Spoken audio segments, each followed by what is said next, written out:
that I had to take. So, uh, what is it to be a lore keeper? Well, it means you have a long standing in history. You have to learn a lot of things. You have to learn a lot of oral traditions. You have to learn your medicinal plants. You have to learn certain ceremonies and ways of doing things in order to be a medicine person. And I kind of want to examine that today as regards, the dogman shaman and his particular area. And, the things that my family has gone through in order to preserve the lore about these kinds of cryptids has been rather extensive. It's been 5 generations, from 1832 on. We've kept our oral traditions alive generationally, and they've been handed down to specific people within our family who were born in a specific way. All of us 5 generationals in my family had to be born in double birth sacks just to be considered a medicine person and given this information. So, when you're thinking about traditional native customs, there are certain aspects that we are not aware of today.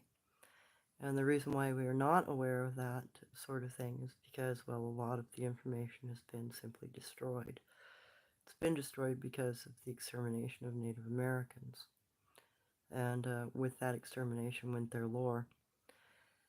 So, yeah, we're going to have lots of gaps, and we're going to have missing information. We're going to have a lack of information. We're going to have a lack of understanding. So, for most medicine people, if you're not an individual that has been chosen by the Creator through a dream, which is also possible, you will be chosen because of the way you were born, or because you are a hereditary member of a family who is a traditional lore keeper within a tribal system.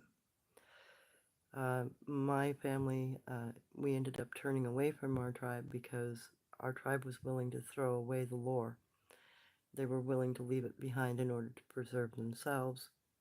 And Owaisa, my namesake, she couldn't bear that thought because of her connections with cryptids and her family's connections with cryptids. So she took it upon herself in order to preserve the lore and preserve our traditions. And that's why, you know, for 5 generations, women have been chosen in my family who were born in double birth sacks to be taught the lore and to be taught how to survive among the cryptids, and that our turnouts were always done in the areas of cryptids so that we would have firsthand knowledge and firsthand experience, and that we would be able to relay that information accurately because we had firsthand experience.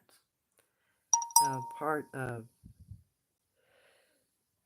what our tradition was is as I was being taught about cryptids, I would be taken to tribal lands where they had been for generations. And I would be told, this is where the Yeren live, and this is what the Yeren does, and this is how you interact with the Yeren, or this is where the Skakkum live, and this is what they do. This is how you interact with them. This is where dogmen live, and these are the things you have to do to interact with them. So there is a lot of first-hand knowledge with lore keepers. Lore keepers are often taken to specific sites, be it caves or locations where there are, cryptid people. And they're introduced to those sites and they're shown what's there. If there are pictographs on the rocks, then they're shown the pictographs on the rocks. If there are holy sites, if there's sun circles laid out in stones, then they're shown that. If there are grinding holes in place or other, structures in the area that have been there for generations, they're shown those. And they're told the lore about that. And they're given a chance to firsthand experience those sorts of things so that when they go to teach their children, they can also take their children to the same location and show them the same sorts of things and achieve the same sort of interactions. So with the dog man, I was just able to finally finish translating the last kana I found in his area, the shaman dog man's area. And the translation suggests that he had a son that is most likely now going to be his replacement. The individual was chosen to be taught, and one of the elements of the little kana layout suggested to me that they are being taken in by a family member or another shaman in order to be taught. So there is a potential that the shaman dogman's child will be a replacement once his education is finished. Now, each kind of tribe, be it, Native American tribe or, Bigfoot tribe, have their own particular methods for making those choices.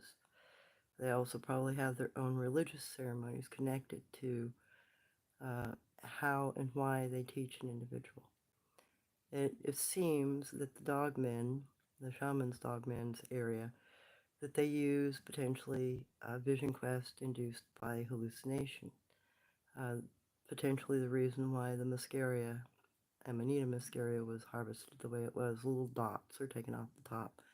Those would be roasted and eaten as part of the choosing ceremony, whether the individual has a connection enough to the spiritual world in order to have the strength enough to navigate those kinds of places. Because part of being a medicine person is that you also have to be able to protect your society, your culture, and your family from things from other dimensions, so to speak. So being an induced vision quest like that would be a reason for that kind of ceremony to occur, to determine the strength of the individual, whether or not they would be strong enough to maintain fortitude against darker entities and be able to secure their family against those sorts of attacks. And they also have to have the ability to identify those sorts of darker entities and be able to defend themselves against it spiritually. So those are things that are, not commonplace today. Today we go to a priest and have them exorcise demons, but that's basically what a shaman does. That's basically what a medicine person does in some instances. They also practice, healing and prayers, and they conduct ceremonies for individuals to cleanse them. And there is also that. There's a lot of cleansing of the soul, cleansing of the energy of the being that is to be chosen. And they also have the ability, once they've learned how to walk that path, they then have the ability to cleanse areas and sanctify land and bring growth back to it without the danger of, dark entities interceding or becoming an issue in an area or becoming a problem to the family group itself or to the tribe itself. So those are things that need to be considered when you're talking about replacing a shaman. And evidently they have a very ancient form. And most shamans these days don't take any form of drug, but culturally it was quite well known in the past. And there would be, tribally, there have been very different kinds of methods used to create what you call visions, induced visions. So it seems like the shaman dogman's family has a very ancient method, potentially. So I'm going to be continuing to watch that area and see what else might come up. But, he's going to probably be learning not just the prayers, he's going to be learning their lore. He'll be expected to carry on their traditions, and he will be expected to probably choose a regiment. Since, I think the shaman dogman passed prematurely, It seems like the individual is chosen is very young. I don't think that they are of age yet, meaning that they're probably 3, 4 years of age. So they're still very young, and they had to be taken in by a family member or at least another shaman in order to be taught. So it's probably going to be a few years before he's practicing anywhere. Hey, Sky, good to see you as well. So, like myself, I was taught from a very young age. My education started at age 2 with, my Uncle Ong's kana strokes and learning the language. But also, I went through many years of being told stories, taken to different locations, shown how to interact with different kinds of species, which species you could not interact with, which species were incredibly dangerous, and how to avoid them. And that's something that has been pretty well lost. And I think that's a seriously dangerous situation because of the stories that I'm aware of. There's still tribes of indigenous people out there, what you call cryptids, that still practice some very ancient things. Some of them probably still practice human sacrifice. Some of them still probably practice very dark things. But that's not the case with all of them. That would probably be small pockets. And the fact that we don't have a great awareness of the different types of cryptids that are left anymore, like the face peelers, the face eaters. We know of them in our tribe because we had family members that had been attacked by them back in the 1600s. And I assumed that the stories that I had been told about them were the last of their kind. That's not the case. They I've been contacted a couple of times by people explaining that, oh yeah, they are being sighted still in parts around Lake Superior and Huron, in the areas of the Erie Canal Lock area and the upper Pennsylvania area, and then there are also some sightings of those creatures still in Peru. So there are evidently still pockets of those kinds of cryptids left, at least in 2 locations, potentially more locations. So without having a cohesive understanding of the lore, we're not going to have a good understanding as to where dangerous cryptids are. I mean, I can give some clues as to what I've been taught, avoid caves, avoid certain areas because we know that they are there. Like the Headless Valley in Canada and Alberta, we already know, don't go there. And in, I think, Finland, there's also a forest where you cannot go because the cryptids there will rip you apart. World War II, Germans found that out the hard way, or Russians did. They went in and didn't come out. And they were describing some very unusual creatures. The survivors did make it out, describe some very unusual creatures. Large hairy dogs and large hairy looking humans that just did not like us being there in any way, shape, or form. So, trying to rebuild our knowledge, we're going to have to turn to medicine people. We're going to have to turn to elders that are willing to talk, and we'll have to rebuild that information in order to do any kind of justice to ourselves. We have to pay attention to that lore. The problem is there are a lot of natives who do not want to talk about these sorts of things. They don't want the harassment.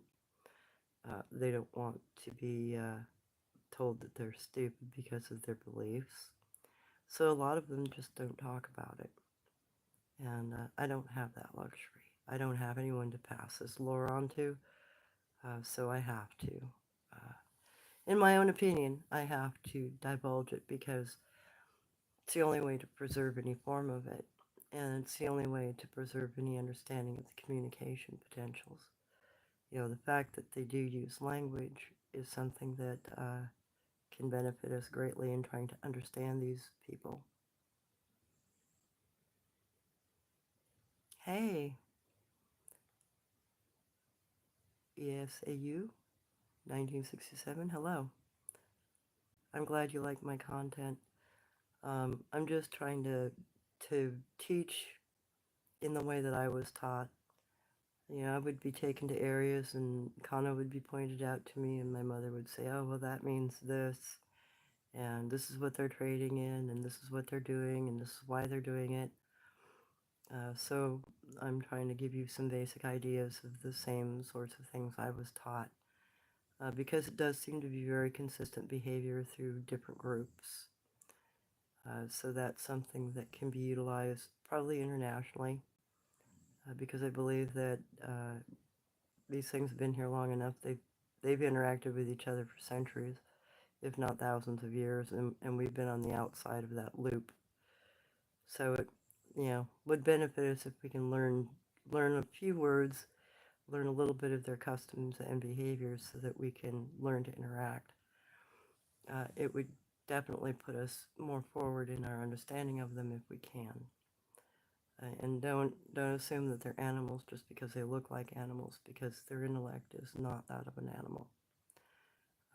Some are very cunning, but some are also incredibly intelligent, and they understand the art of deception very well, and they will potentially manipulate you to get you to do things like get closer to them when you shouldn't. Because some of them are very dangerous, and that is a tactic that they utilize.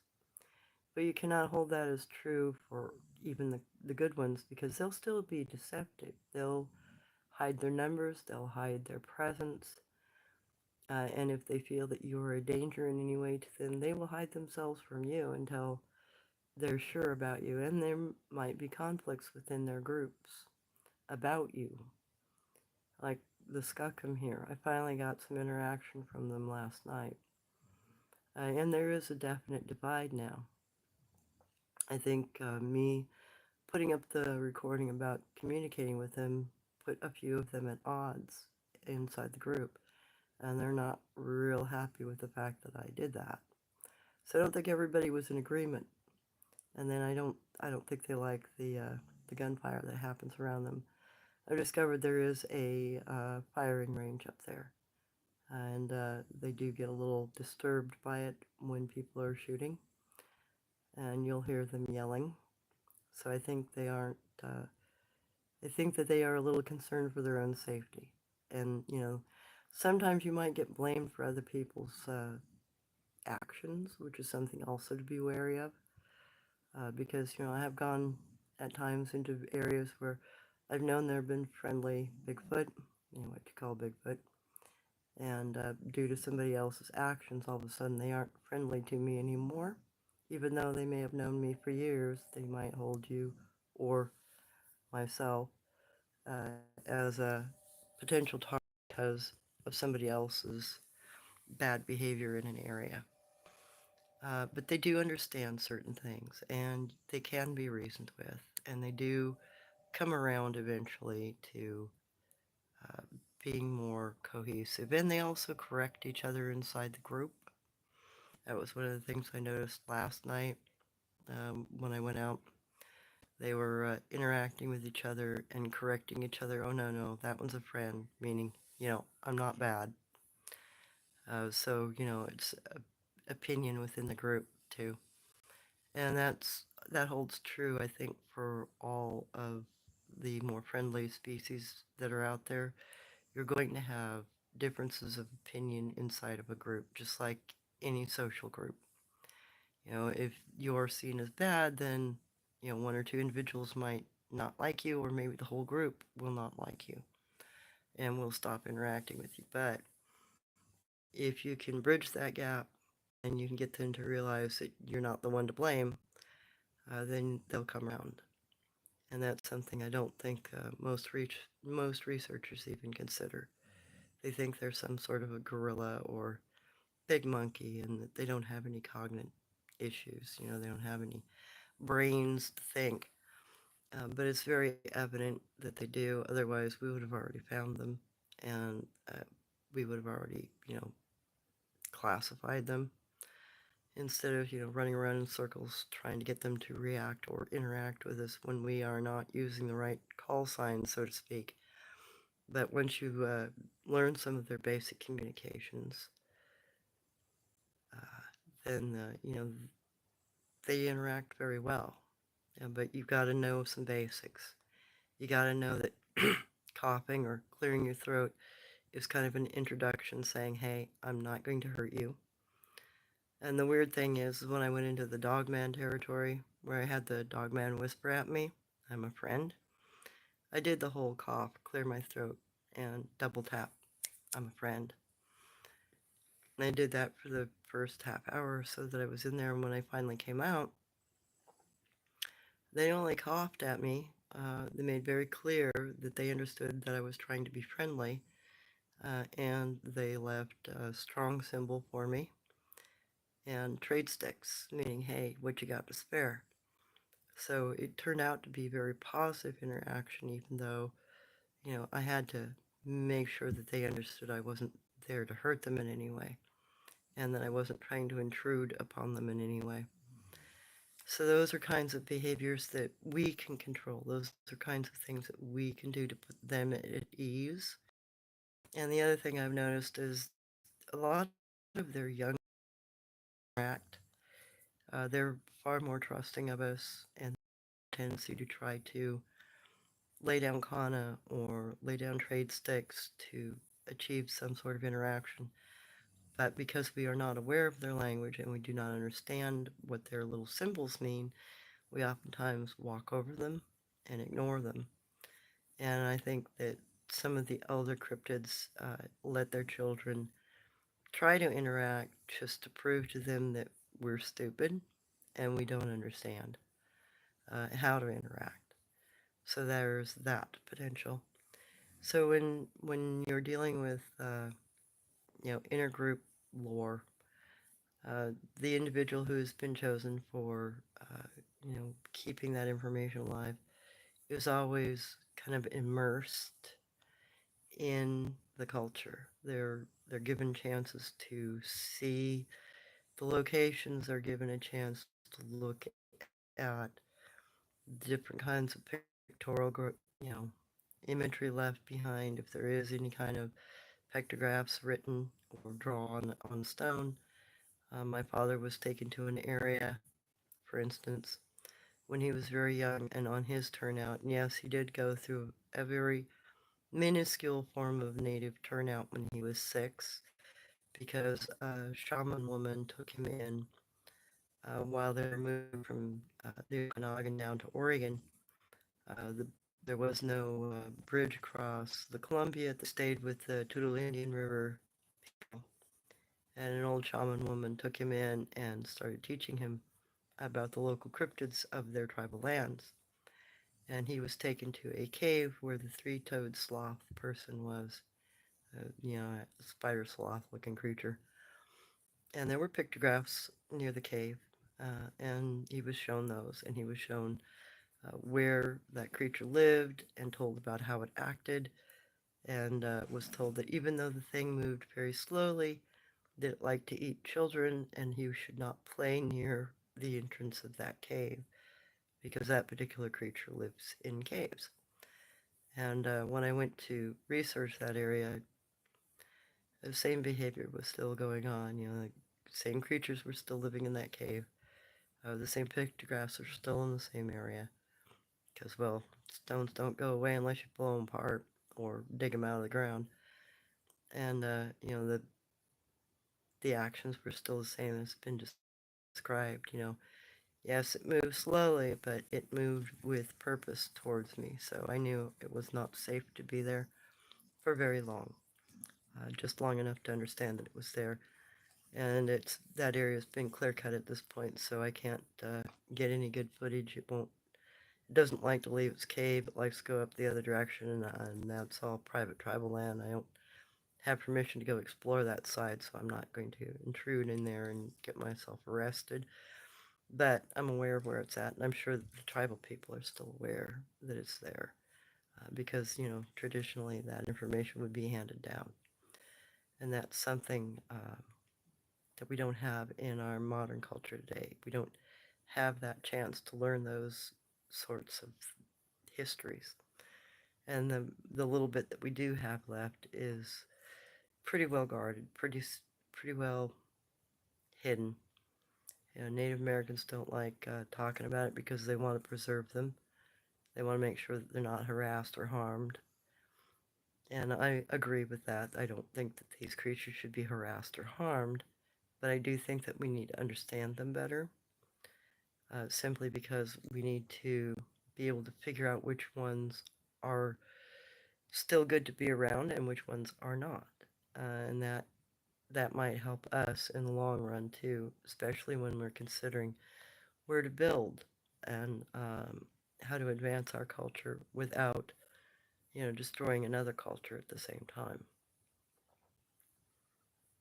Hey, no worry, Ice. I I'm just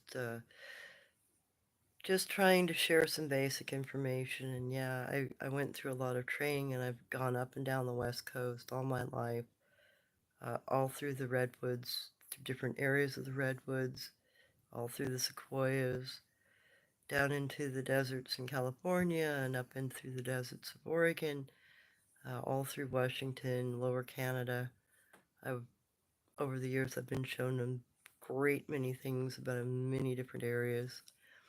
And that's something I would love to be able to introduce you all to, because there are some very unique locations that have some very interesting things in them. But, I have a camping package. I bought an RV camping package, so I have campsites that I can go to that are, equitable for me to do my research in. It's just I don't have a good, reasonable vehicle, like a truck with a camper back on it that I can utilize to go do that yet, but that's something I'm working on. And if I ever manage to do that, I will be hitting the road and I will be filming all the locations that I've been to as a child and as a teen, and I will be posting as much as I can of that before I pass from this world, because I feel that it's relevant and I feel that it's needed. And I know I don't have anybody else to pass this on to, so the only way to keep it alive is to, you know, introduce people to it and make sure you guys have enough information you can explore on your own. Besides, I don't think you want to go through 22 years of education just to do what I can do. It's a long, arduous process, and that's something that people are not aware of. It's you don't. It's a very particular practice to be a shaman or a medicine person. It's not something you do overnight. It's something that takes quite a long time, takes a lot of training, takes a lot of education, and it takes some perseverance to be able to, achieve those sorts of things. So it's not something you can pick up in a few years, unfortunately. But there are some things that you can pick up in a few years. Learning some basic, that what kind of trail markers they use, the stones that they use to mark where they're at. Little cross sticks to show that they're wanting to trade. This is what you can spare. And then there's permanent trade sticks, a pair of parallel sticks together. And then learning the kana and learning how to read the kana, and being able to translate it. That really helps, because then you have a better understanding of what they're talking about and what they're interacting with or over between each other. And then just some basic communications, understanding that a power knock is a warning knock, get the heck out of here, there's a predator in the area. Two snaps is, a friend, or also means dog. And then, three is always human in the area. And they do kind of see us as predators because of our intrusive behavior. We go in and we look and we act like a dog, we're following them. And they see that as bad behavior. So that's another thing as a researcher you have to be concerned about. You have to familiarize yourself with the area and calm yourself, sit more. Don't always be looking. Go in and sit peacefully and listen. listen to an area, listen to what you hear, listen to what goes on, because you're going to get a better understanding. You'll know what kind of animals move through, when they move through, and you'll, start to have interactions with the Sabe, the ones that work from the heart, because they will, slowly become accustomed to you, accept you, and then they will start interacting with you. And then, for the most part, they seem to be very congenial, and they're very forthright. They want to interact with us. They expect some sort of interaction back, and they don't always get it. And I don't think they're too happy about that. I think they, uh, I think they would like more interaction from us, to be honest. At least that's the impression I've gotten over the years, is they kind of expect you to be able to understand them, and it confuses them a little bit that you don't. Um, so there's that potential, if we can bridge the language gap, if we can bridge the communication gap, then I think that we'll see more and more of the cryptids coming forward to try to communicate with us. That and just trying to understand their culture enough to realize they're indigenous in the way that they behave. They act like tribal people. They still have trading routes that they follow, and a majority of them are still the old original native tribe trading routes. They've never left them. So if you're out looking for Bigfoot, I would suggest, finding yourself maps of old trade routes in your state and try to get onto those trails and paths. Because 90% of the cryptids I've run across, my dog is snoring. Sorry about that. 90% of the cryptids I've run across have been on trading routes. And, my mother, when she was showing me different locations, she would take me to markers, tree markers and whatnot that indicated specific routes. And she'd say, oh, yes, this trade route runs north and south, and this one goes up into the Okanagan or down into Mexico. And we used to trade along this, and so do they, meaning the cryptids. And it hasn't mattered that we built cities on the tops of those trade routes. Their movements have not changed. They still move along the same routes. They still move through cities, just the same as they always have. It doesn't seem to make a difference to them if we've got a house in the middle of something. They will still go around it to do their thing. So I think that's also potentially why some people have a lot more interactions with them, because your house might be sitting on an old trade route and you don't know it. And they haven't changed their behavior. They won't, because they don't see a need to. Hey, just another person in the way. Let's keep going. So, that's something that a primate wouldn't do.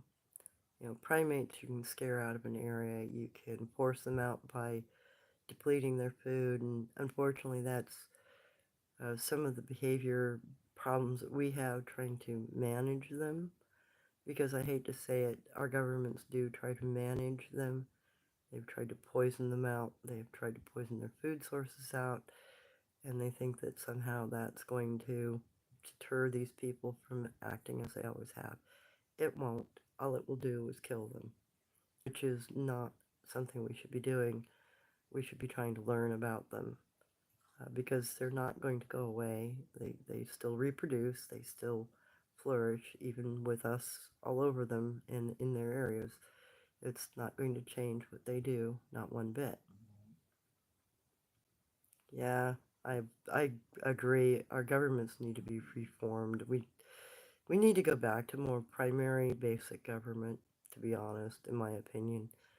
And besides, if some of the lore that I've been told is accurate, the cryptids helped us write our Constitution here. They helped us set up part of our legal system. Why do you think you need two witnesses for a conviction? It's the same in the cryptid world. You have to have two witnesses, and the witnesses both have to agree that what they've seen happened, and consequently, we're giving them the short end of the stick just because we think we're on the top of the heap. That's I think we need to learn to be more cooperative again with these people because they've been here for a long time.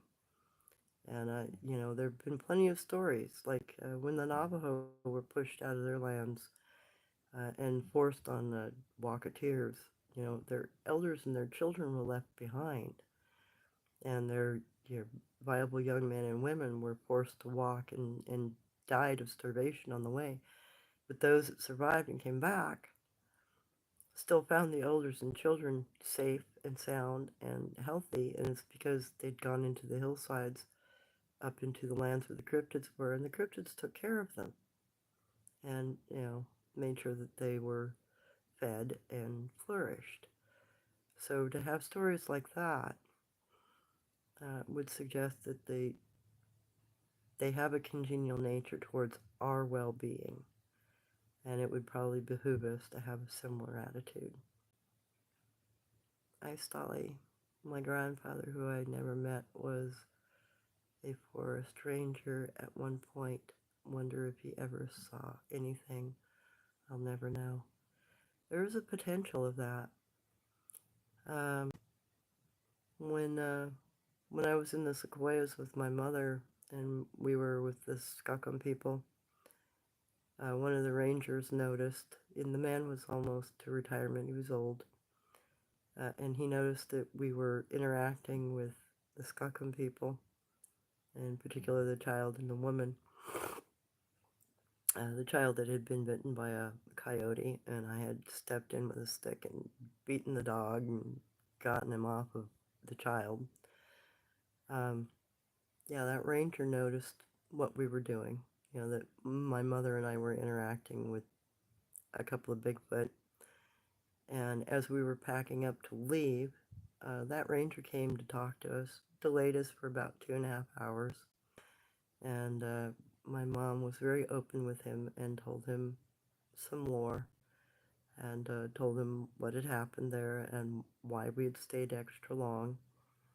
And he was very amazed by what she was saying, but he'd driven by us enough times and seen us sitting and speaking with them, and he already knew they were in the area because there had been reports. So he was very enthusiastic to be included in some knowledge that way. And he promised, well, I'll keep it to myself, but I'm very glad to know it. And it's nice little chance meetings like that always encourage me because it tells me there are good-hearted people out there that will not abuse them, but will respect what they're told and respect what they're shown about them. That's my hope with my channel, that people who are respectful and who do have an interest will be able to manage themselves and maybe gain some more knowledge and be able to continue to spread this knowledge. Okay, Brennan, could you please recommend a good book on dogmen, please? That's the biggest problem. There aren't a lot of good books out there on the subject. A lot of the information that I found is usually modern and somewhat inflammatory.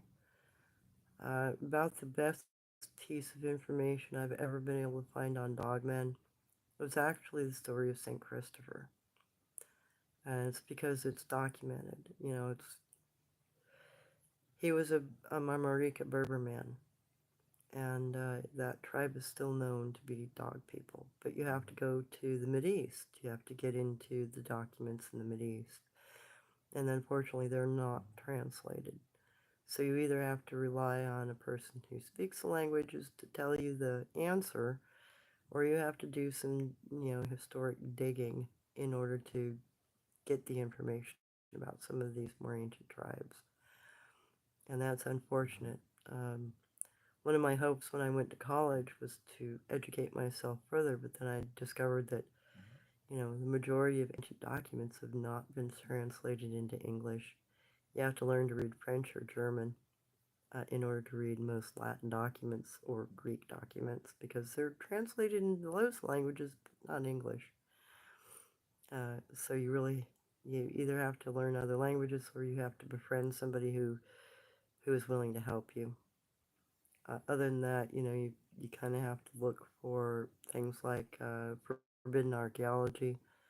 That's a pretty decent book describing cryptids from all over the world in association with archaeological sites and archaeological digs and some of the stuff that's been hidden or thrown away.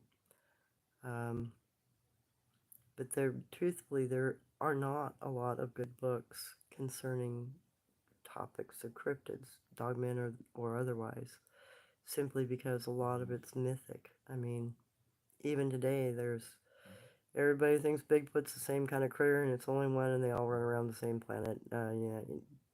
Ridiculous stuff. Yeah, there's not a real good concept mentally of what's out there. So I think it will have to come with time. And then, there's also a lot of modern mythology. People think that uh, dogmen are all the same critter. No, there are several different kinds of tribes of them that I'm aware of and that I've been told about. And, there were several different generations of them that came here.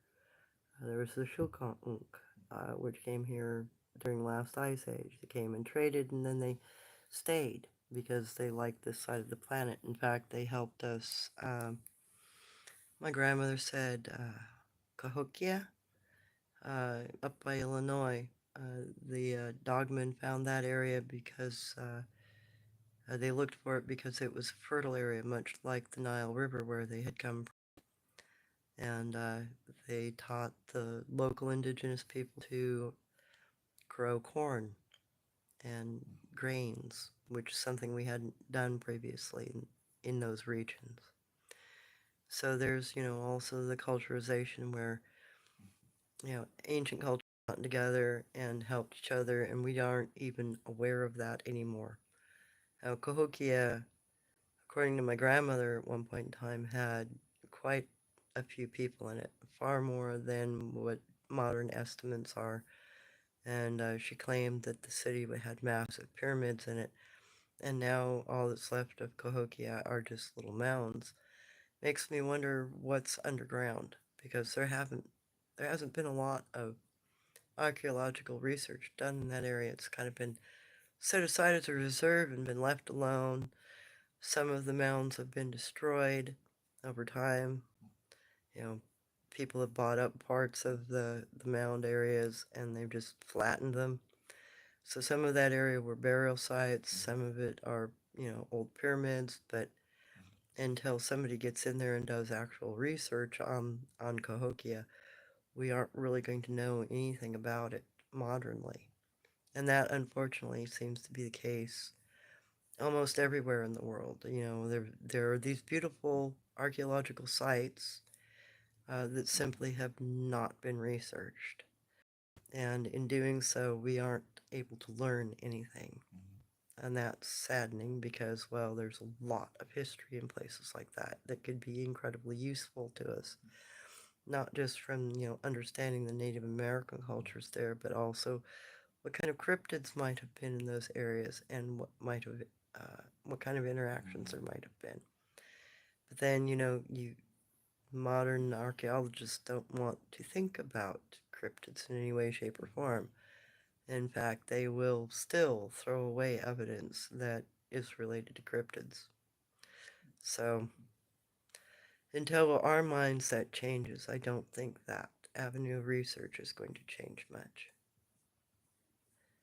I haven't wrote any books yet. I have several outlined. I want to do one about Jen Jen.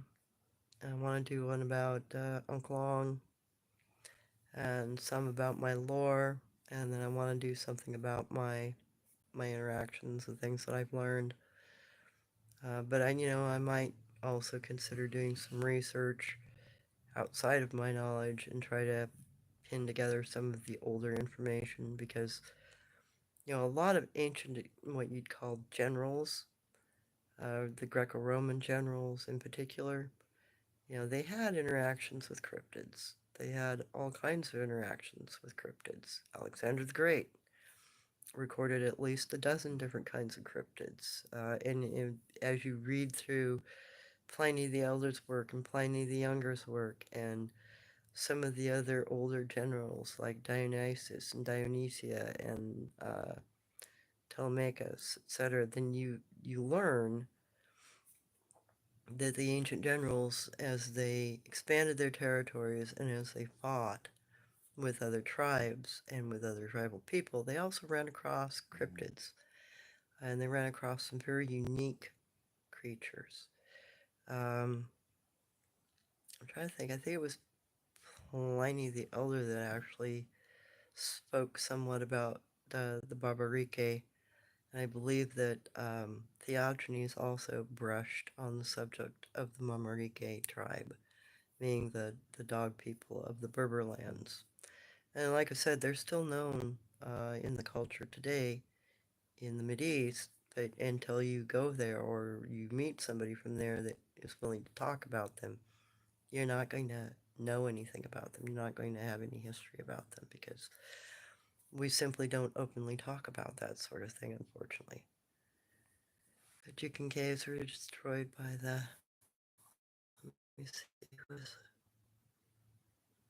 Sam.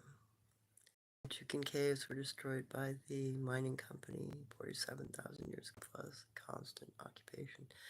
Yeah, and that's the other thing is there are quite a few locations that have been occupied and destroyed, and I think it's either to greed or intention, and they don't preserve anything in those areas when they go in and do that sort of thing. They don't care to. I think part of the reason why they go into those areas potentially is to destroy like what's there. It's like Cahokia. Nobody realizes that Cahokia was a copper mining and copper ingot making area. We would trade because Cahokia had multiple different tribes that joined there and communicated there and traded there. So we would have products come in, we would smelt things down like copper, and some of the ingots from the Cahokia have actually been found in Lebanon. So it would suggest that we had international trade, at least in what you call copper minas, which were 15-pound ingots of copper. And, copper, because of its mineral content, because of its tin content, you can tell where particular coppers come from around the world because of what's in the copper. So for minas of copper ingots coming from America to be found in the Hebrew lands really suggests to me that we had trade. And it probably was more sustainable and further back than we realize. But, if my grandmother's stories about how easy it was to get around during the Ice Age, in the midsection of the planet around the Coffee Belt area, it wouldn't surprise me that you could potentially have just carried stuff, across.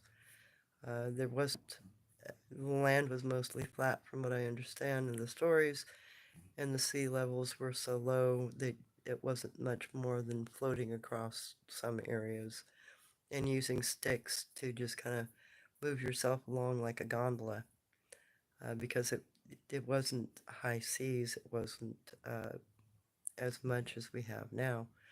A lot of water was displaced because most of it was frozen. So there's the potential that, we may have had a far more trade around the Coffee Belt area throughout, 120,000 years that we had polar caps that we may not even be aware of.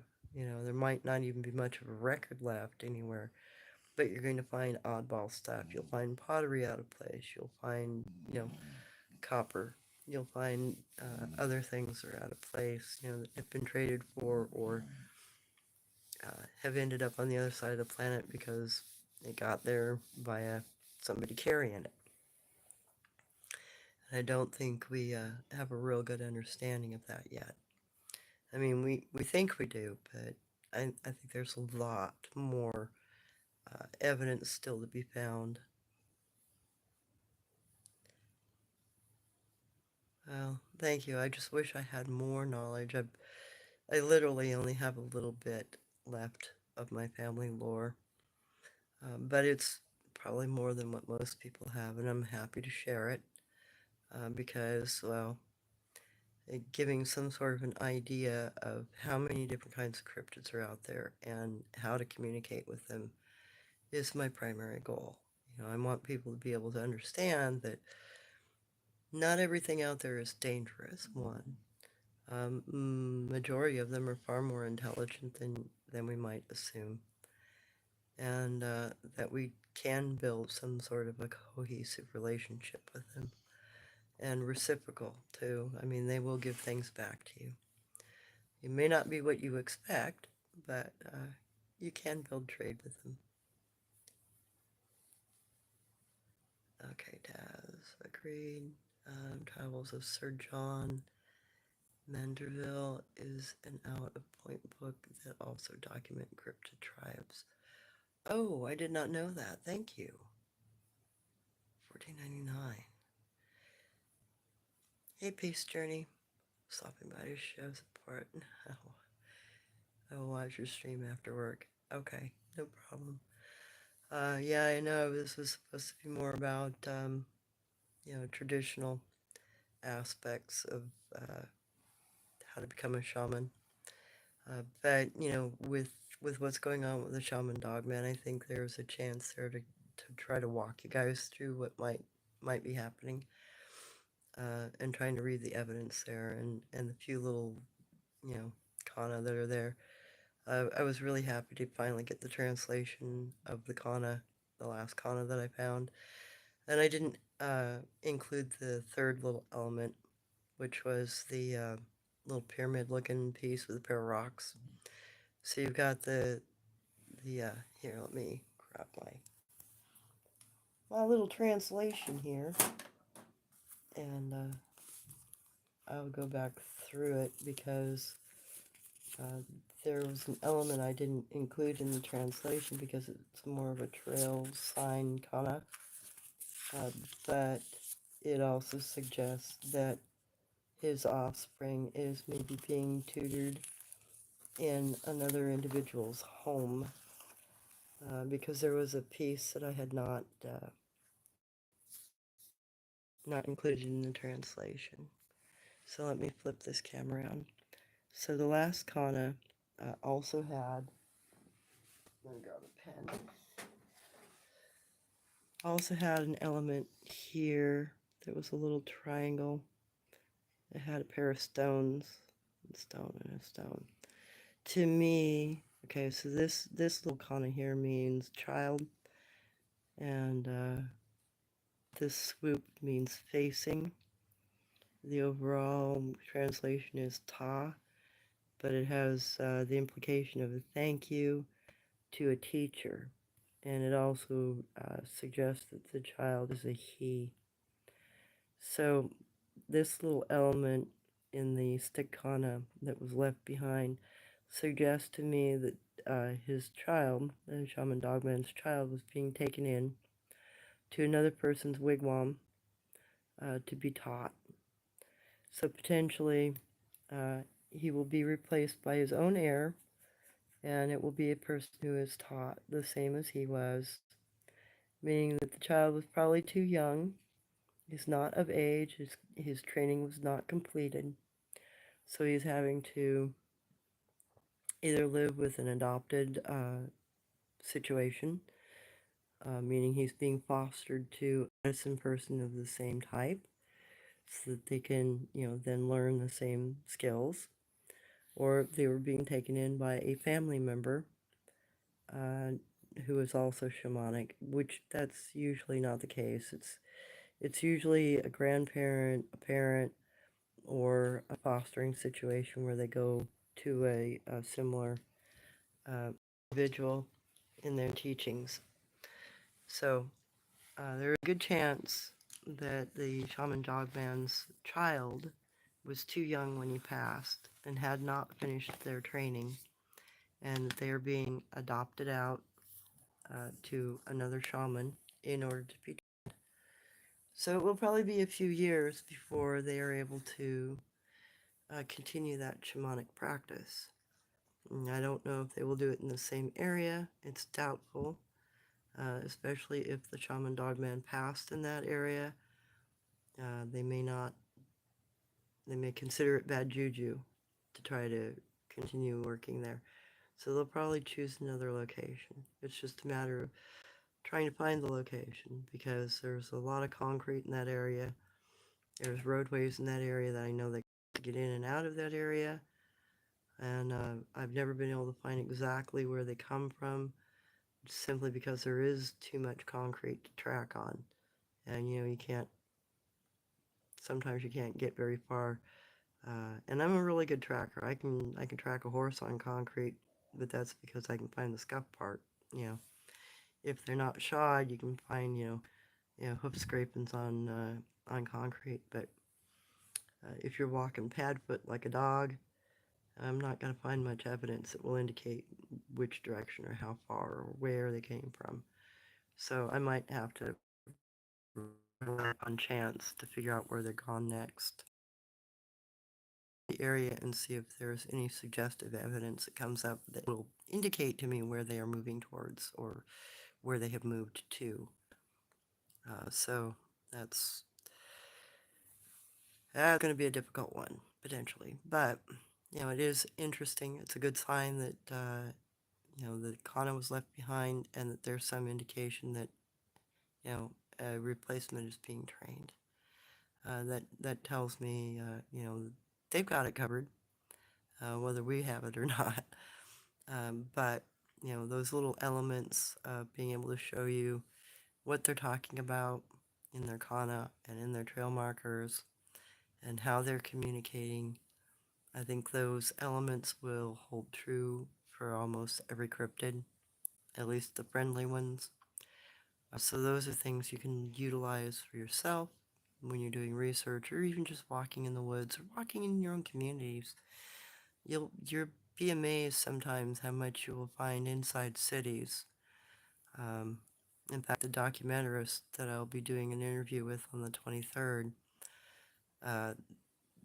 one of the towns that I lived in, they've already done some reports on and said, oh yeah, there's a lot of crossover evidence in there. I'm like, oh yeah, I know. I intentionally put myself in a house right in the middle of a couple of pathways because I knew it was part of the old trail system.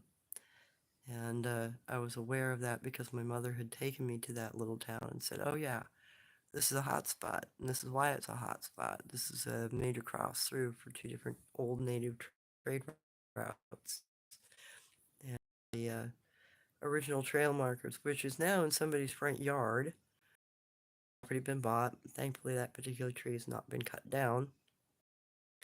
But it would be something I would like to be able to document before it's destroyed because it's a very unique marker.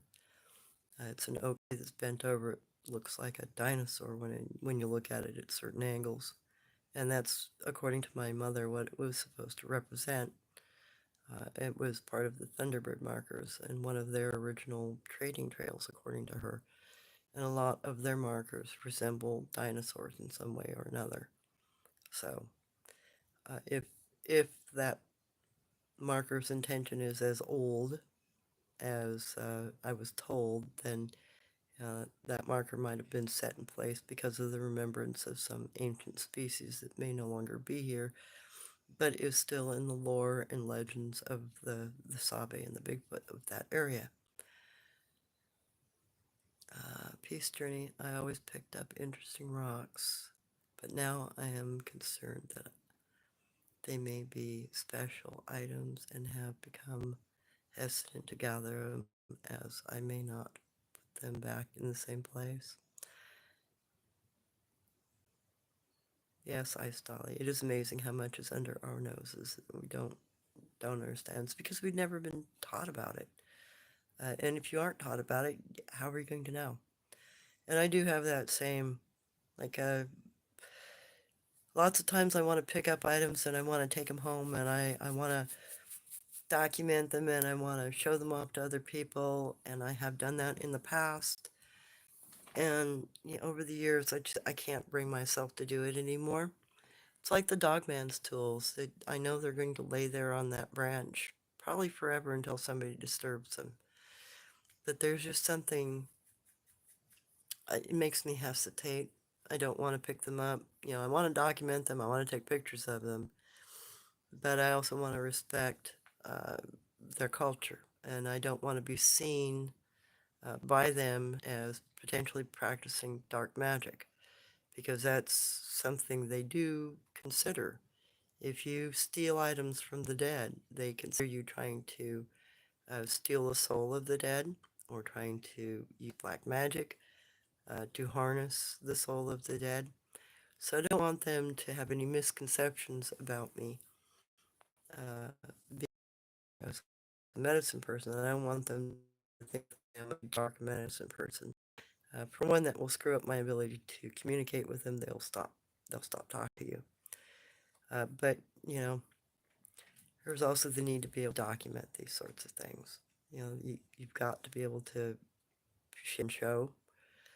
So I'm going to have to suffice with images, simply because I don't want the bad juju. I don't want them not to frequent an area. I don't want them to move away from an area because they think a human's being bad. I'd rather preserve the ability to go in, read the kana, look at the trail markers, understand what they're doing, and be able to relay that to you. Because without that knowledge, then we won't have a catalog of reference. There won't be any way to further add to that if all of a sudden they decide, no, this person's bad. We don't want anything to do with them, because they do talk amongst their own tribes, and they do inform on you. So just to be on the safe side, I won't pick up those tools. I will show them, but I won't take them. I had done that in the past, and I've had some bad reactions for doing that, so I don't do it anymore. I usually now try to trade for the item. I try to make payment, or I leave something as a gift in exchange for what I take, because with these people, it's very much like Native American indigenous culture. You don't receive a gift without giving a gift. You don't receive something without giving something back. It's not a take-oriented society. It's a gifting-oriented society. So anything out there that's willing to gift with you, I'm pretty sure is safe to do so with, because that is their cultural expectation. And that's how they act and how they interact. So that's a safe way of being able to interact and not lose your footing or your standing with them. And I think that's important to preserve, even though they're very subtle. They don't change their minds often, but when they do, they can be very stick-to-itive on that. Like the times I have made mistakes and I've had to pay fines, or I've had to not trade for a year, excommunicated, as it were. I was ignored, and believe me, that involved a lot of groups in this particular valley area, and it was, I thought, going to be permanent, but finally, I'd made my amends, and I was allowed to interact again and trade again, because I'd made a horrible mistake. But it also allowed me to be adopted into their overall society more. So me being diligent on my end and following through with not doing bad things, not being disruptive, and not how do you say, not being errant in my understanding, definitely gave me a foot up. Definitely got me more recognized by the cryptids in this area. So I'm thankful for that, and I'm actually kind of thankful I made the mistake. Otherwise, I wouldn't have been able to gain some of the knowledge that I have currently. But they are very private people. They don't like being intruded upon. Yes, tobacco is one of the things I've left in the past. Some of them actually also like MJ. The Skookum people use it as medicine. So there's also the potential of leaving behind Mary Jane for them. Food items. They often will take any kind of hardtack thing, anything that is going to erode away quickly, nuts, dried berries, anything like that. They'll take that sort of thing. Or, dried meat. Jerky's another thing that I trade a lot with them. Or I will leave lighters because they actually use fire, a lot of them. So they will usually be very appreciative of that sort of thing. Peace journey, wondering about when I leave items and they are not taken. Does that mean it's okay to take them back? I left venison and it was taken, but other items have remained. Some will favor certain things and they will take them, and if they don't like the item, they will leave it behind. So yes, you can pick those things up that they've left behind because they don't want it. But you can put down something else, see if they like that. Some of the groups that I've traded with will only trade for food, and one group only trades for lighters. So it kind of depends on what their need is. And without being able to read their kana, it's a little hard sometimes to determine exactly what they need unless they're willing to say a word or two to you. So if you ever hear the word wood, that means they're looking for fire starter. It means they're looking for punk wood. And there's a Yaren group in the area that I will leave lighters for. And they only ask for it a couple times a year, but it's the only item they want. I've tried to trade food with them. I've tried to give them feathers. I've tried to give them bags. They won't take any of the other items, but they will occasionally request a lighter. So whenever they request a lighter, that's what I leave. And that is what I assume is what they want as a permanent trade. And they do live in a very damp area in this particular valley, so I can understand why it would be hard for them to light a fire sometimes. So a lighter would be beneficial for them. So part of it is if the item is not something they want or is beneficial, they'll leave it behind. They won't take it. So just try again. Try with something else. I when I go into the grassland areas where the dogmen are, I can leave bags. They'll take bags because they carry items in the bags, and they'll leave me, little squab for dinner. But I don't always have a way of cooking a squab, so sometimes I have to bury the squab. It is what it is. But they'll leave. I'll leave a bag for them at the woods edge, and they'll leave a squab at the front of my truck. So it's what they have to offer, and for them that is a prized item. So keep in mind that you're going to be dealing with a very indigenous mindset. They may not give you what you expect because, well, they have a different value system. What they consider a prized item may not be the same as we would consider a prized item.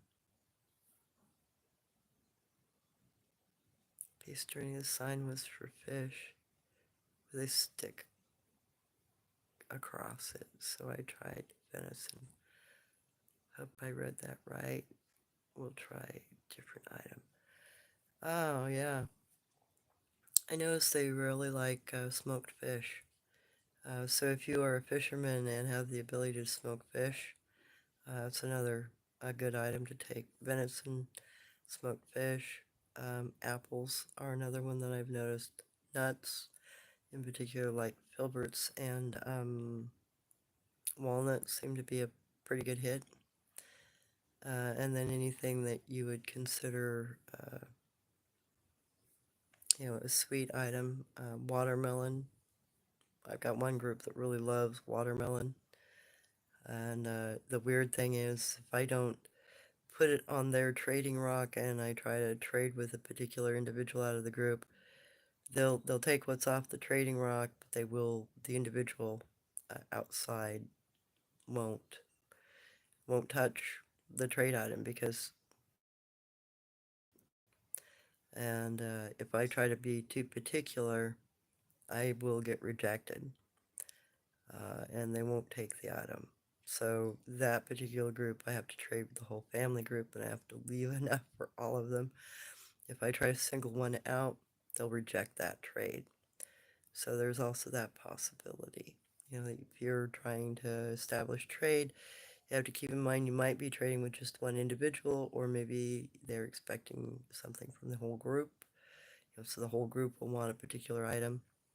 It all depends. And you kind of have to read the situation as you go.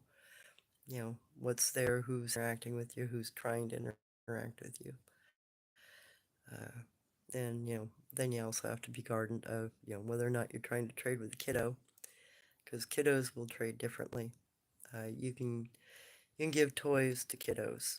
Uh, in particular, I found that really nice, plushy teddy bears, stuff like that are brightly colored, are usually well received and will be packed around and taken with them and taken care of.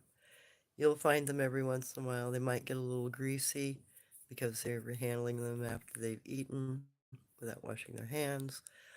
But, you know, that item will not be tore up. It will not get overly dirty. It will be taken care of. It won't be allowed to get too wet or lay out in the mud. So, you know, toys will be taken care of. And, you know, sometimes you can get some pretty good trades by giving toys to little ones. So I was able to trade for some drop teeth. I, uh, I gave a toy to a very young one that I knew had a babysitter. And it was a plushy bear that was rainbow colored. And evidently they liked it very much. So I was given teeth in trade when the teeth dropped. But, you know, it took several months. The child had to wait till his teeth came out. And then, you know, they left where I had left the teddy bear, they left the teeth.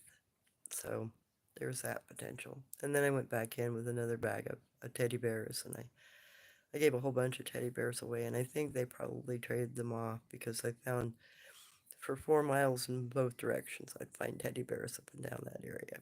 So I think they used the gift items as something to trade amongst their own groups. So there's a potential that you can get an in with the little ones because they do like toys and they do play with toys if they have a chance to. And they will usually be very grateful for that sort of thing. So that's something to keep in mind too. Little stuff that that will be comforting to them because they do like similar things that we like. So there's that possibility. And then just overall food items, fruits. I noticed they don't like a lot of citrus fruit. They won't take oranges, for instance, very often, and they don't seem to like sweet potatoes or yams very much.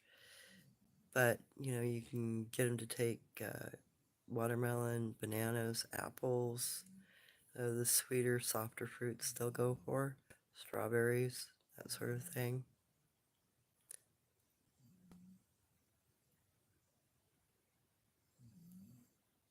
Xavier, if a commercial happens, it will blow out people's ears from how low your voice is.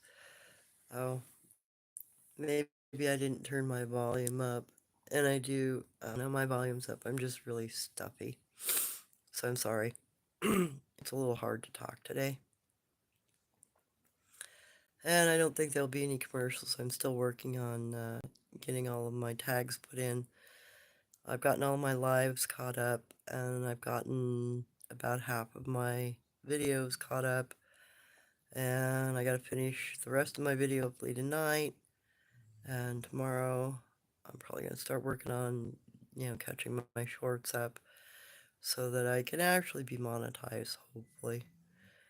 It would be nice to be able to, get a little funding towards my goal of getting into a vehicle and being able to utilize my RV camping package so that I could actually travel at least on the weekends and go to different locations where I can, get more information on different kinds of cryptids all over Oregon anyway, at least over the winter. But I'm not high hopes on that.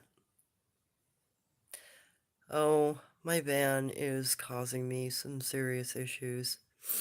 Um, my allergies have gone crazy. I don't know what was spilled in there or what was hauled in there, but if I spend more than about an hour in it, I sound like this, and I feel like crumb. So I'm gonna have to replace that vehicle. I don't think I can, my health can take being in it. I mean, it was an old work van, and it looked like it belonged to a painter. So I'm not sure what might have been uh, in the van, but I know I don't do well in it. So I need a newer vehicle, or at least one that it doesn't have the same sort of spillage in it. There's paint been spilled in it. There's some vinyl stuff that's been spilled in it, and I'm not sure which thing I'm allergic to. But I definitely cannot be in it for very long. So it's basically just a work vehicle at this point. I drive it to work and I drive it home and I stay the heck out of it other than that because my health can't handle it. My nose can't handle it. So I'm going to have to replace that, unfortunately. I was hoping, but I can't figure out what's wrong, what thing in there I'm allergic to. So with that aside, I'm going to have to just buy something different.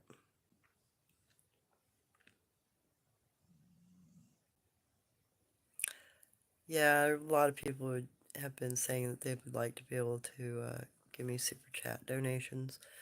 And yeah, I am working on trying to get everything tagged up and get all my descriptions put in correctly. And, once that happens, then I can go through the second part of being verified so that I can have super chats put in place, which would be nice because then, I could maybe get the funding up necessary to get into maybe a truck with a camper pack on it. It'd be easier than, trying to buy an RV, which, is $2,700 a year for insurance on.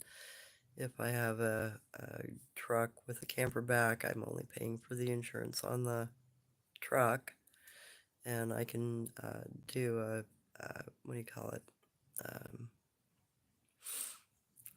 Blah, blah, blah. Yeah, you can do a yearly insurance on the camper back that's a lot more reasonable. So I'd only be paying $600 or $700 a year for insurance on it instead of 2.5, 3 grand, which would be easier on my pocketbook since I don't work for that much. It would help me out that way. So anyway, yeah, I've already spent 10 grand on the camping package. It took me quite a while to pay that off. And I would love to be able to utilize it because, I have the ability to get into quite a few locations here, in Oregon alone, but, that's all privately owned resorts. And it's all old campgrounds that have been previously taken off the books and bought up by a particular family here in the Northwest. And it would allow me to travel all over the United States, into Canada, and down into Mexico if I wanted.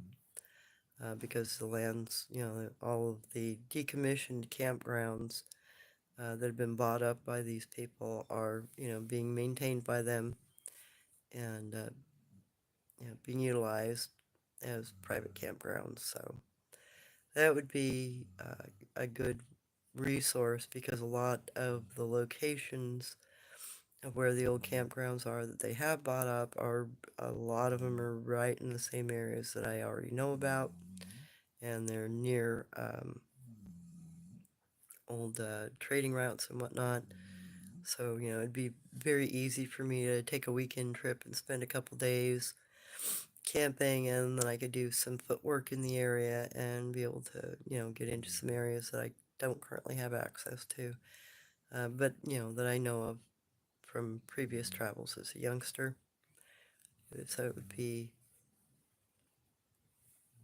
sounds like you have chemical sensitivities. Yeah, that's been my problem with a lot of my work throughout my life too. I'll get into a job I really like and I'll be allergic to something in it, and I'll suffer through the job because I like the job, but I just, yeah, I can't handle a lot of stuff. I like the outdoors because I don't have as many allergy problems, believe it or not, being in the outdoors as I do in buildings typically. I mean, even the job I currently have, I love, but I'm allergic to the chemicals I use to clean.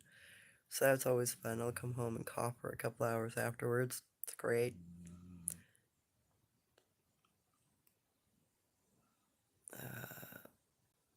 Hollis, paneling would have to be removed down to the metal. Yeah, the inside of it's pretty well removed. The only thing that's in there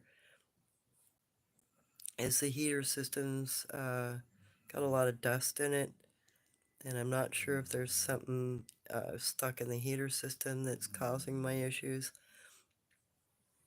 But there's also a excuse me.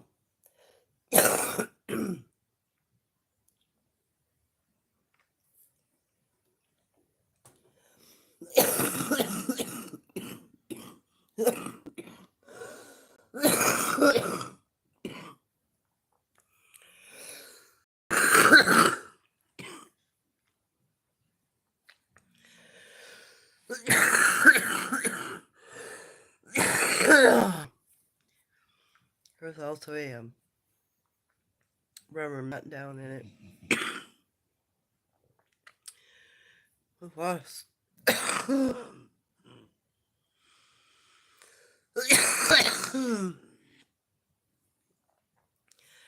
with a lot of paint spillage on it. So I'm not sure if it's the ventilation system in it or if it's the flooring in it. Either way, I can't be in it for very long. Oh well, I've really bad allergies running my family, unfortunately.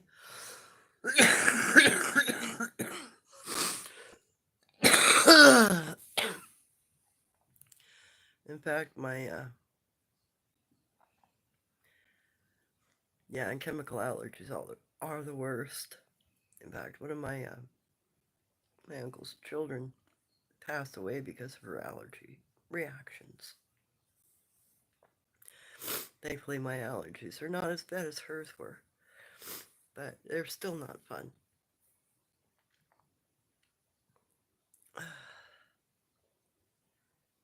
Joyful, would you consider the coffee one? It's a different donation. Coffee one? Another content creator gets 40% of his funds from it. Super Chat takes around 70% of the funds from the content creator. No, I didn't know that. That really sucks. It would be nice if they took a smaller percentage, for God's sakes. Buy me coffee would be great. Oh. So it'd be what, coffee sales? I'll have to look into that. Yeah, allergies can be a really bad thing. And my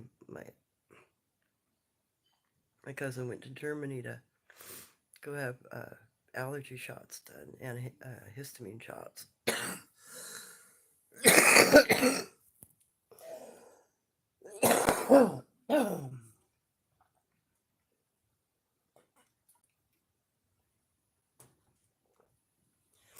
She did that for about 3.5 years, and the doctors cleared her, said she was clear of all allergies, not a problem. She went out for her a dinner with her husband to commemorate their wedding anniversary. Took one bite of her meal because she had shellfish and passed out dead. So the allergy shots didn't work for her. But then she was allergic from everything from strawberries to cedar to, it didn't matter. If she touched something, she had an allergic reaction. It was really bad with her. Hollis, I had metal teeth, feeling that suppressed my allergies so bad. I nearly died. Took 23 years being crippled, etc. to figure it out. Oh my God. I'm so sorry, Hollis. That is a horrible thing.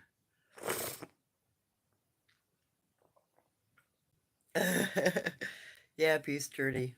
I'm sorry. I'll stop talking about allergies. Buy me a Mr. Coffee isn't a sales gig. It's a platform like Patreon. Oh, okay. I'm totally out of the loop on this sort of thing. I'm completely behind on what's available out there, simply because, well, I've been kind of either working or stuck in my house, so to speak. Uh,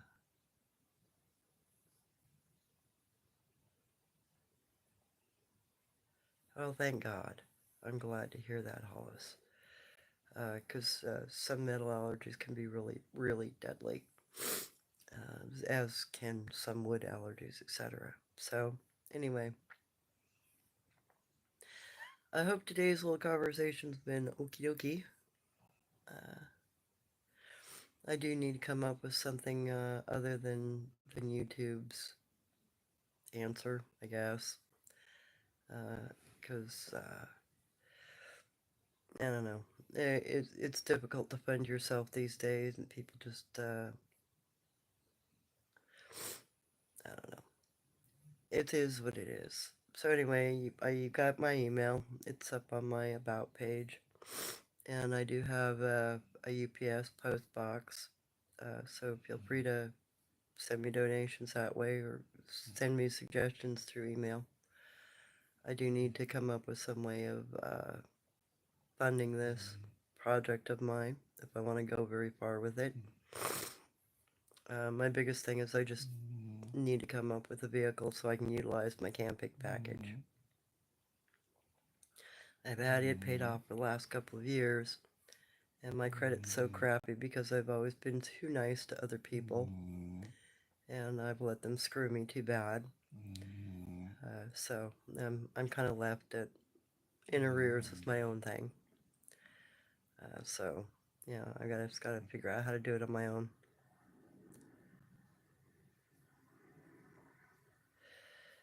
Well, I'm up for any kind of suggestions.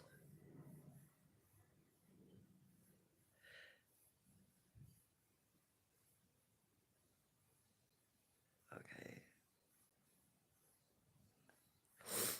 Yeah, if any of you have a good suggestion on how I can fund myself, that would be great.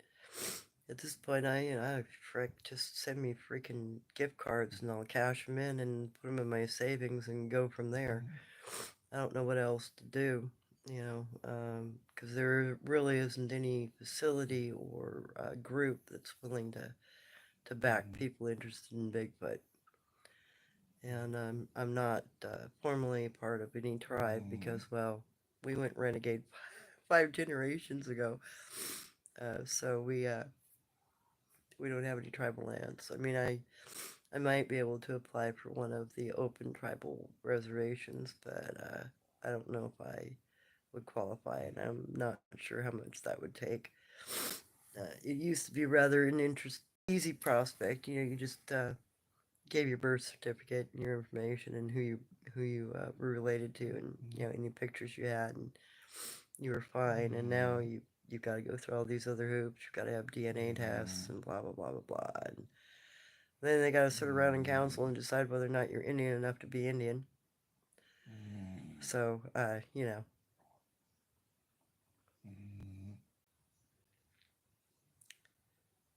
well, that or if somebody could help me, maybe set up a GoFundMe page or something. I don't know what kind of things are out there that are available to do this sort of thing on. Part of it is I don't even know what to look for. I'm too old. I haven't been part of the tech world. I've always kind of been too busy working and doing my own thing and not even thinking about the tech world. So I don't know what's out there to offer. And I don't quite know exactly how to research it or what to look for or what to ask.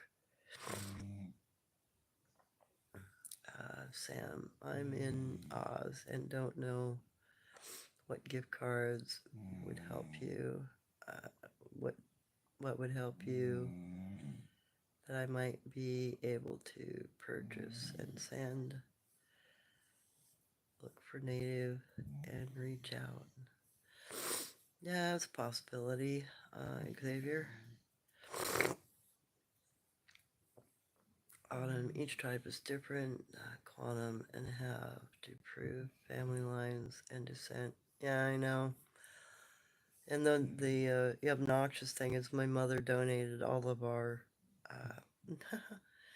most all of our tribal pictures already to the reservation, so I don't even have a lot of that to go on. I have a wife's picture, and I have a few other documented people from the Nootka side of my family.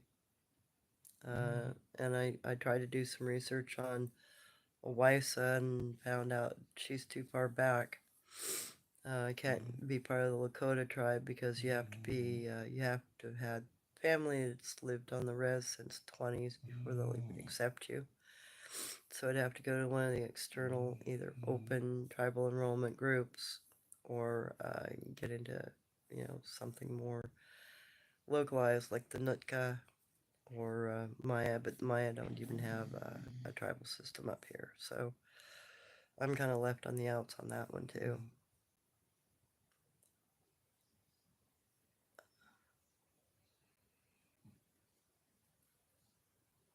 I Dolly, do you know of Angelica Behan at all? No, I don't know who that is. Peace journey divisions need to be healed, not defined. Yeah, that's true. Sky. Let me. Okay.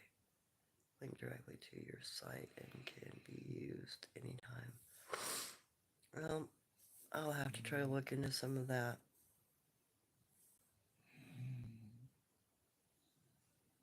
Oh. Well, hey, if you guys have suggestions, please email me. Um, I'd really like to be able to get some funding. I'd like to be able to get back out and try to get into areas that I've been into before and show you the things in those areas because some of them have got some really neat stuff. Like I know of a dinosaur trackway down in the redwoods that's got human footprints next to it that I was shown when I was a kid. That would be really neat to show you guys.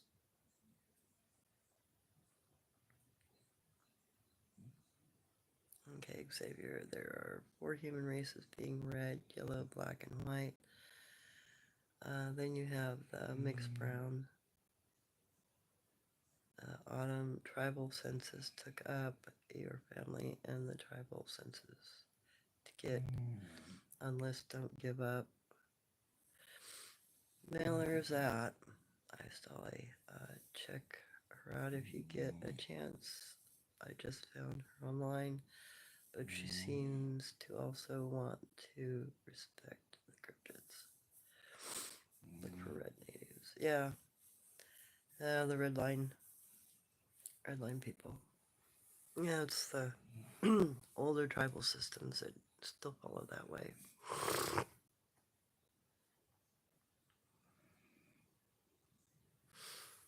So, anyway, I probably should head out since I've been here for a while talking about this sort of thing. If you guys have any questions, it's time to throw them out there. other than that, I'm probably going to go get some rest, see if I can get my allergies to calm the heck down. Hope that this has been informative. Just trying to keep giving you information and trying to paint you a better picture. And, hopefully give you some foundation to work from and to work with. Since I know that a lot of researchers out there don't share their knowledge, and they got a lot of presumptions about stuff, and they want to stick on those presumptions. I'd rather that we all have the same chance to explore in the same similar ways. I'm glad you guys like my content, and I haven't been able to translate the kana from Bear Woman's area yet. It's been being difficult, so I don't know. I might have to break it apart or try something else with it. But if I can get a translation on that really neat one with the little swoop in it, I'll see if I can get a translation up. It'd be nice if I could link, the kana to the translation. It'd be easier for people to reference, what's going on. Sometimes the YouTube site will allow me to do that, and other times it won't. So I don't know if that's just a programming issue or if it's something else going on.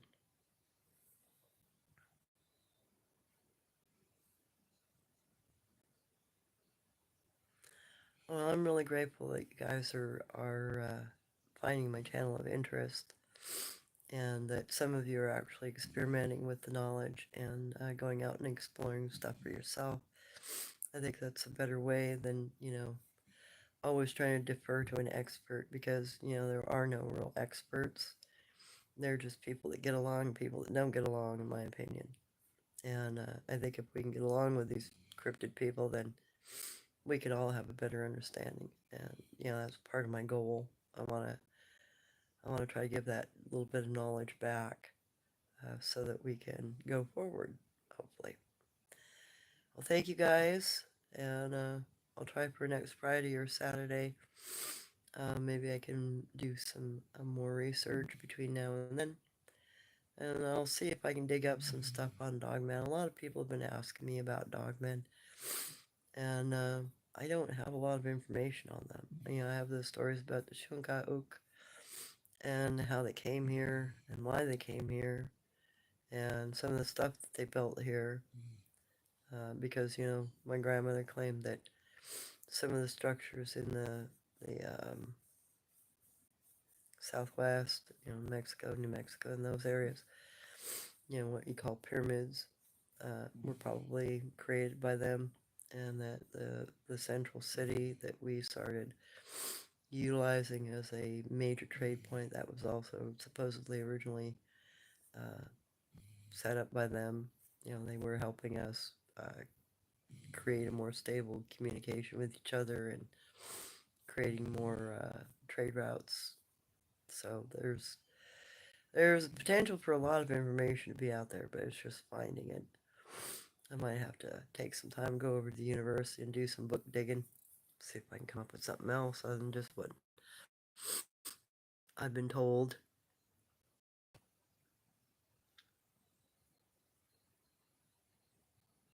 Oh, thank you guys. Yeah, I've heard that dried nettle works really good, and I think I might have to try that.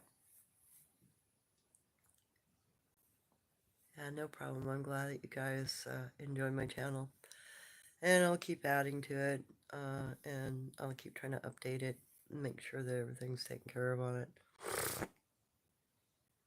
Oh my gosh. And I will see you next week. So, I appreciate you guys. Feel free to email me. I don't know, as far as what, yeah, whatever you feel like you can spare, send me. I won't misuse whatever you give me, for sure. I have a very specific goal in mind. And it's been a few years trying to get things together, but I don't work for that much, and I'm getting too old, and you know, nobody wants to pay an older person to do much of anything. So it's kind of been an uphill battle for me, and I'm not quite old enough yet for retirement. Not that retirement's going to give me much of anything to live on. I'm aware that working 40 hours a week is probably still going to give me more income than living on Social Security, because they just don't give you anything for that. I'm just hoping that I can get myself into something that I can travel with. Uh, that would be beneficial, so I could keep, you know, putting out good information.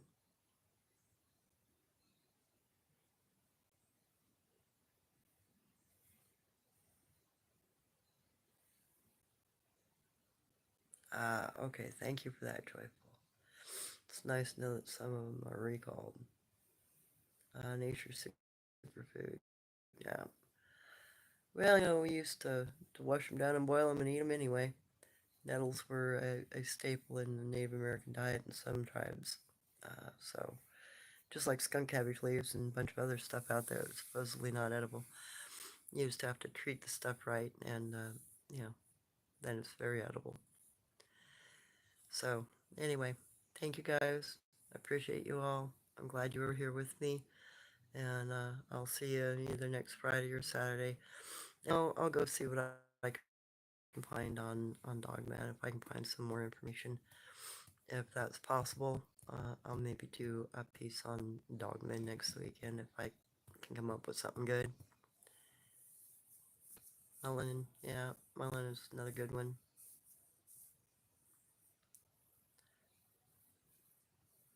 Assuming start building up, it is kind of snowball effect, yeah. That's what I'm discovering. I definitely get plowed over by my allergies every once in a while, and this is one of those instances. Thankfully, it doesn't happen like regularly, but even a couple of times a year, it could be really, really not fun.